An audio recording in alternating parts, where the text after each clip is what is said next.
Welcome back, my dear friends, to day number 34 in our journey through Orchos Tzaddikim, Ways of the Righteous. We are in the Treasure for Life edition on page 187.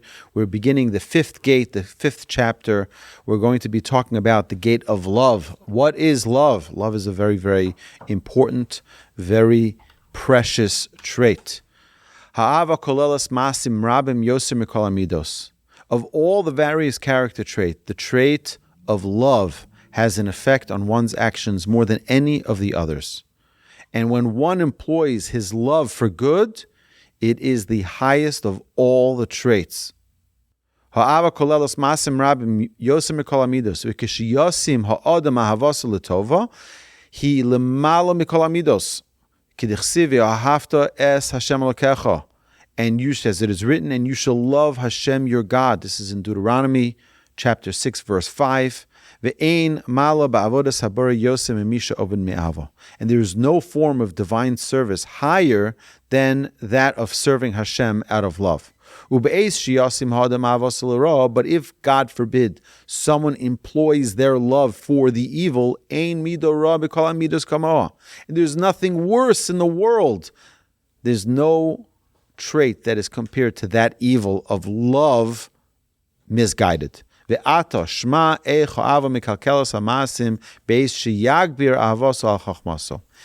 and now we have to see how love can ruin one's deeds when it gets the upper hand over one's wisdom. We know love is an emotion, right? And if that emotion doesn't function properly, then people can love a lot of silly things and do silly things out of the love, out of a good intention, but all misguided. Because there are many different types of love. Ha'ava achas. What is the first type of love?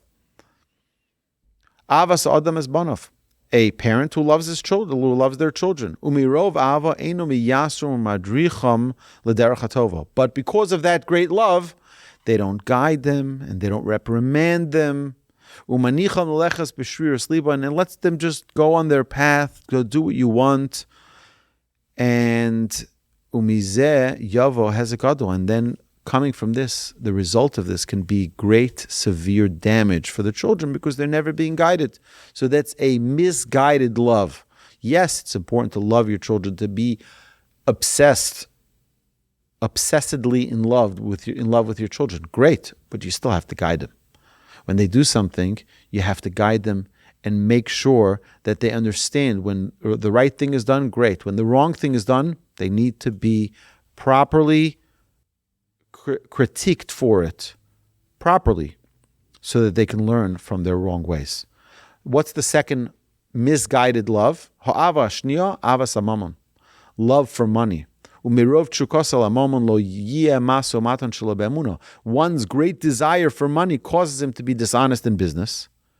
And covets and exploits and steals in order to amass more wealth. This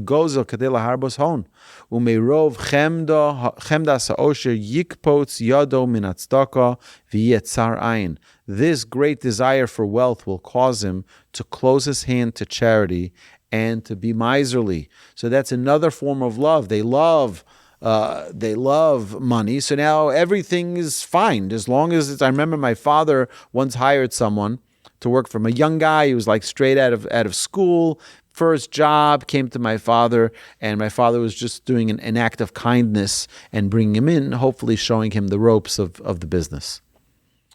And after the first day, the guy came back from being out in the field. And my father asked him, so what did you do? He says, well, I did this and this, and I did that and that, and I said this and I said that. My father's like, but 1 second, that's not true, and that's not honest. How can you say that? He said, what are you talking about? It's business.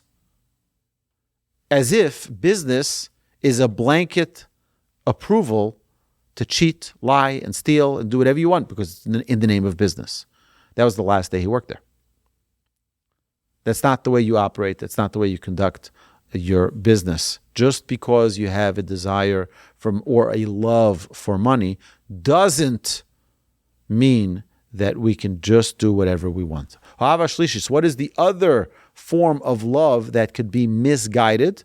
Avas nashim, the love for women.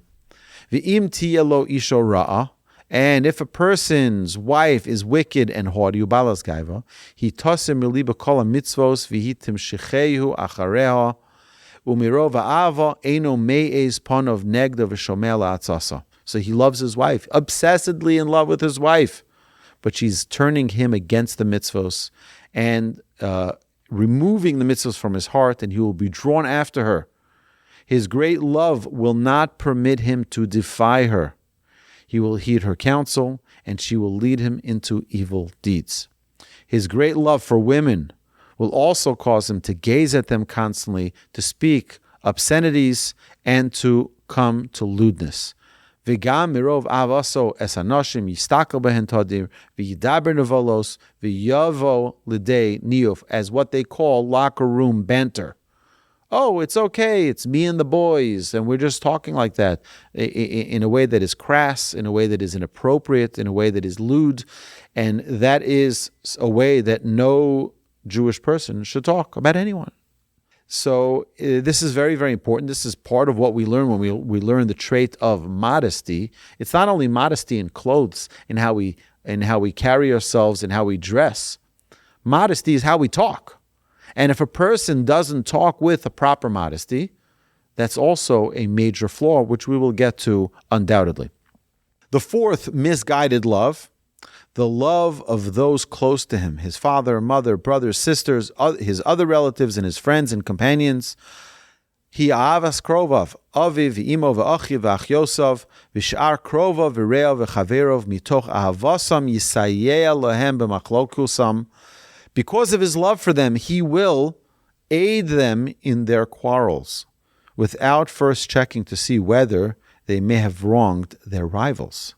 V'lo yochush v'lo yidaktek imheim pashu b'vali machlokosam. Ach la'olam yazor lahem v'yogem v'yichas aleim. He will blindly assist them and defend them and cover up for them. And even if they have been guilty of great offenses, he will take their side.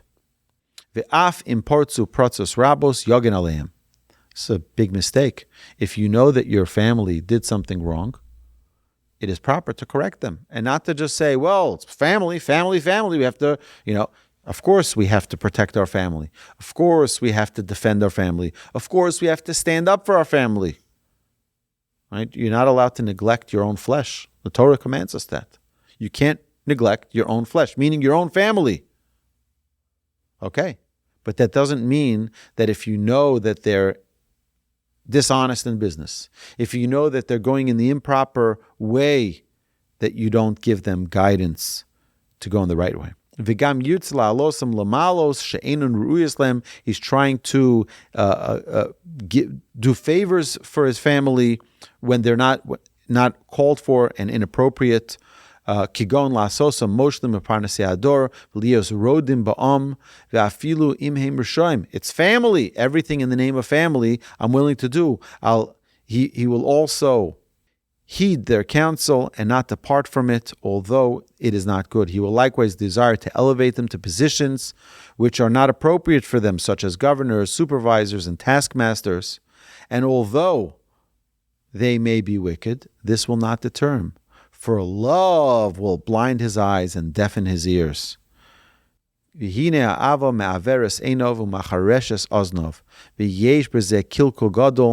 this will cause great damage, for they will bend the world to their vanities. This we find a lot, by the way, today in politics. People don't care anymore about what is truth and what is not. But rather, people just care about their own team. And they're not willing to be intellectually honest, to say, this is wrong. Even though it's my party, it's wrong. Even though it's the candidate that I like, but it's wrong, or it's right. And even though, since people are not having today intellectual arguments, it's all an emotional argument. When you look at television, which is why for years already I haven't looked at these pundits and listen to these radio programs years and years about politics or about current events in the world, because the honest truth, I'm not missing out on anything. Nothing changed. I can open up the newspaper in 5 more years and nothing still will change. We'll see the same depravity. We'll see the same, immorality that we see now. Maybe it'll get worse. Maybe it'll get better. Not sure. But definitely a person needs to be truthful and honest. Ha'ava chamishis, what is the 5th misguided love? Hi avas orech yomim, v'rov ahavosas achius lo yamad b'nisayon. The love of long life. Because of his abundant love for life, he will not withstand trials that will require him to sacrifice his life. I want to just live. Just leave me alone. But there are things that a person is supposed to do that should sacrifice his life for the sake of heaven. We spoke about this morning in our prayer podcast, that one should be willing to give up their soul for Hashem. If someone puts a gun to your head and says, bow down to this idol or I kill you, you take a bullet to your head. Why? Because I'm not going to forsake my God. But I love long life. And this person that the author here is bringing this example he's not going to be able to withstand such a trial because he loves his life too much. It's fine. I'll just bow down. Who cares? And that is misguided and incorrect.